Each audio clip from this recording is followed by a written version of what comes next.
नमस्कार दोस्तों, स्वागत है आप सभी का आर्यस उत्कर्ष इंग्लिश पे। My name is Pooja Dwivedi and today we are going to decode the doctrine of separation of powers. Too much power, if it is given to someone, they become corrupt. There is a saying which says that power corrupts, absolute power corrupts absolutely. कि power corrupt तो करती है, पर अगर unchecked power दे दी जाए किसी को, then definitely जिस पर्सन के पास वो पावर रहेगी वो करप्ट पूरी तरह से हो जाएगा. देयर इज नो डाउट कि करप्शन नहीं रहेगा वहाँ पे. तो यहाँ इंडिया में जो doctrine of separation of powers है, इनफैक्ट जो सेपरेशन ऑफ पावर्स है, ये जो हमारे पास डॉक्ट्रिन है सेपरेशन ऑफ पावर्स, ये बेसिक स्ट्रक्चर डॉक्ट्रिन का ही पार्ट है. बेसिक स्ट्रक्चर डॉक्ट्रिन जो कि 1973 में केशवानंदा भारती केस में बताया गया था. केशवानंदा भारती केस, इसमें कॉन्स्टिट्यूशनल बेंच बैठी थी जिसमें बोला गया था सुप्रीम कोर्ट के द्वारा that there are certain things that one can not change. कुछ चीज़ें हैं जो इंडिया में बिल्कुल चेंज नहीं हो सकती हैं. अगर कॉन्स्टिट्यूशन से वो चेंजेस करने की कोशिश की गई तो पूरा का पूरा कॉन्स्टिट्यूशन खराब हो जाएगा.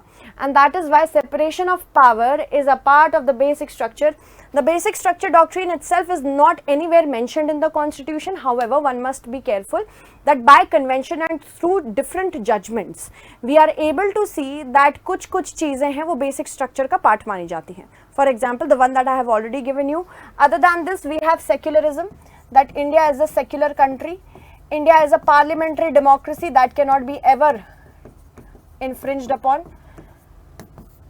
Free and fair elections are also a part of the constitution, basic structure doctrine. We also have federalism. That means India is a country that has separation of powers as well as federalism, that states and the center, they both have their ambits where they can make laws, they can execute things, they can make policies. जिसको 7th schedule of the Indian constitution ने दिखाया है. अलग अलग list है ना, हमारी union list अलग है, स्टेट लिस्ट अलग है, आपकी कॉन्करेंट लिस्ट अलग है. ये सारी चीज़ें are a part of the basic structure. Once it gets infringed upon, you can say कि हमारा constitution will not stand the test of time. So basic structure doctrine में doctrine of separation of power संलिप्त है. और यहाँ पे साफ साफ बोला जाता है सेपरेशन ऑफ पावर में कि किसी भी एक पर्टिकुलर बॉडी को हमें इतना पावरफुल नहीं बना देना है कि वो कुछ भी मन हो कर सके. हमारे यहाँ 3 बॉडीज़ हैं. एक जुडिशरी है. Judiciary is the body which keeps in check the parliament and the executive. The executive is actually a part of the legislature और द पार्लियामेंट इटसेल्फ. जो हमारी एग्जीक्यूटिव है, executive consist of whom? The Prime Minister and the Council of Ministers. When we talk about the central level, the Chief Minister and the Council of Ministers at the state level. ये elected होते हैं, ठीक है.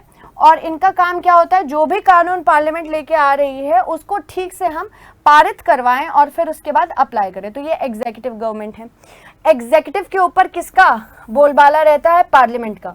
तभी parliamentary सदन में opposition question पूछती है ना, बताइए, जवाब दीजिए. जवाबदेही जो होती है एग्जीक्यूटिव को पार्लियामेंट की तरफ होती है. और यहाँ पे हमें पता है इंडिया में क्योंकि पार्लियामेंट्री डेमोक्रेसी है तो कलेक्टिव रिस्पॉन्सिबिलिटी का भी एक डॉक्ट्रिन है जिसमें बोला जाता है कि prime minister and the council of ministers are responsible to the Lok Sabha. ठीक है, they are responsible to the Lok Sabha. तो लोकसभा अगर इनके काम से खुश नहीं रहेगी तो कोई भी मोशन पास करके, no confidence motion which is a very important tool in order to keep the government in check, क्या पास कर सकती है parliament, specially the Lok Sabha? The no confidence motion. मतलब अब गवर्नमेंट के ऊपर पार्लियामेंट को कोई कॉन्फिडेंस रहा ही नहीं और इसकी वजह से अगर नो कॉन्फिडेंस मोशन पास हो जाता है, the government in power collapses, वो कोलैप्स कर जाती है. एंड दैट इज वाई यहाँ पे एग्जीक्यूटिव को चेक करने के लिए कौन है? पार्लियामेंट है. अगर पार्लियामेंट ने कुछ ऐसा कानून बनाया जिसकी वजह से बहुत व्यापक तौर से देश के नागरिकों को हानि हो सकती है, उनके मौलिक अधिकार या फंडामेंटल राइट्स का इन्फ्रिंजमेंट या हनन हो सकता है, तो उसको चेक करने के लिए कौन बैठा हुआ है? जुडिशरी बैठी हुई है. तो अगर मान लीजिए पार्लियामेंट ने कोई ऐसा लॉ बनाया जो कि फंडामेंटल राइट्स के खिलाफ है, ठीक है, तो यहाँ पे फंडामेंटल राइट्स को अपहोल्ड करने के लिए जुडिशरी है.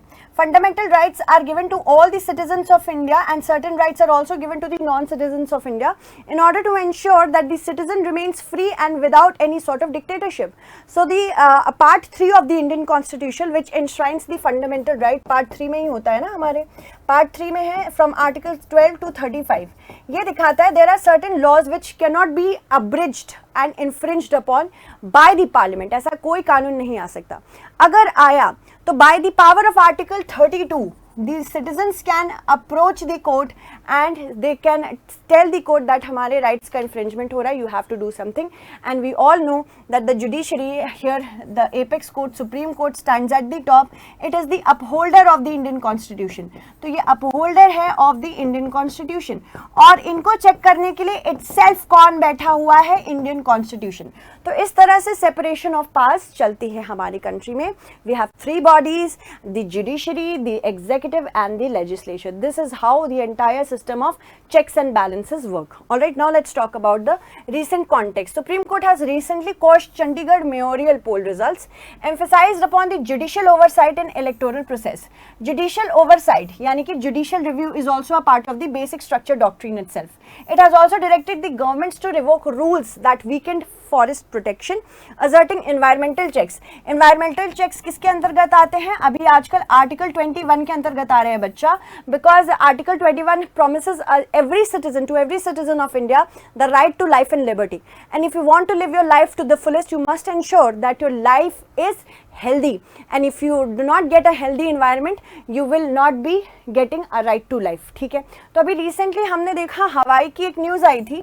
हवाई में there were 13 young plaintiffs who ensured कि जो सुप्रीम कोर्ट है इनका वो एंश्योर करे कि गवर्नमेंट राइट टू हेल्थ उनको दे, और जो भी ट्रांसपोर्टेशन से रिलेटिव पॉलिसीज चल रही थी they were in not in congruence with the right to environment. ये हवाई से जो प्रोटेस्ट चला है ये बहुत सारी गवर्नमेंट्स के लिए एक वेकअप कॉल है कि लोग अब जानते हैं कि उनके राइट्स क्या हैं और उसकी तरफ उन्हें काम करना पड़ेगा.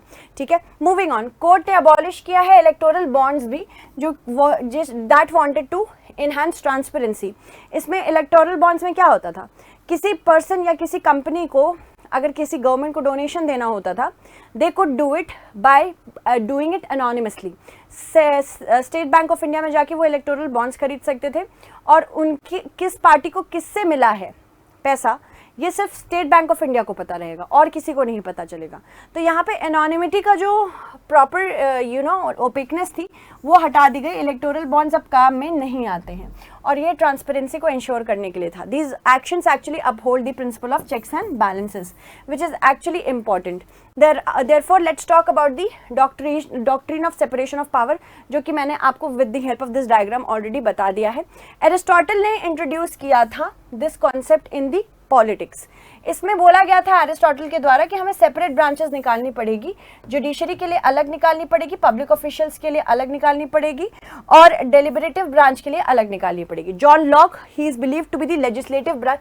ही बिलीव्स दैट लेजिस्लेटिव ब्रांच यानी कि जो लॉज बनाती हैं ये सबसे ज़्यादा सिग्निफिकेंटली पावरफुल होती हैं, और जो तीन ब्रांचेस हैं जुडिशरी, एग्जीक्यूटिव और लेजिस्लेचर, सबसे ज़्यादा पावरफुल लेजिस्लेचर है.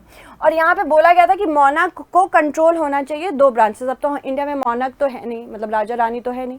हमारे यहाँ elected representative, elected head of state है जो कि प्रेसिडेंट होते हैं.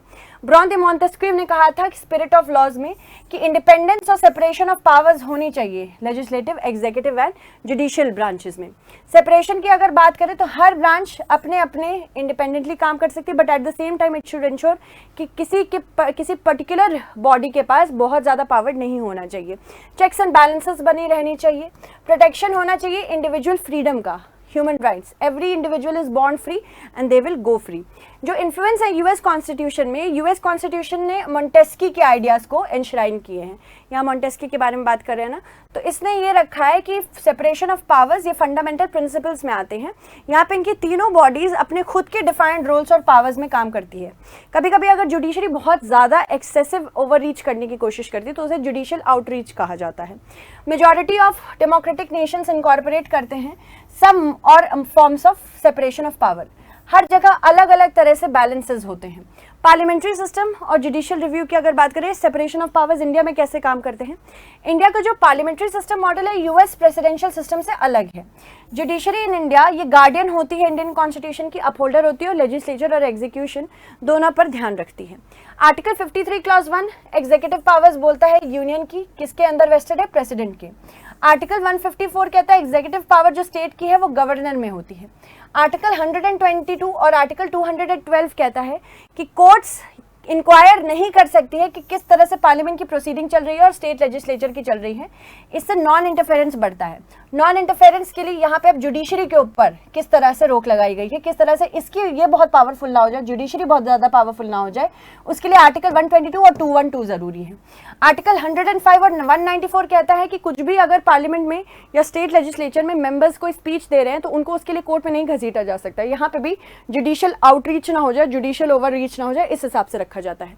एग्जीक्यूटिव की बात करें तो आर्टिकल 50 में बोला गया है कि ये आर्टिकल 50 जो कि directive principle of state policy है, वो कहता है कि तीनों की जो पावर्स हैं, एग्जीक्यूटिव, लेजिस्लेचर और जुडिशरी, अलग अलग होनी चाहिए।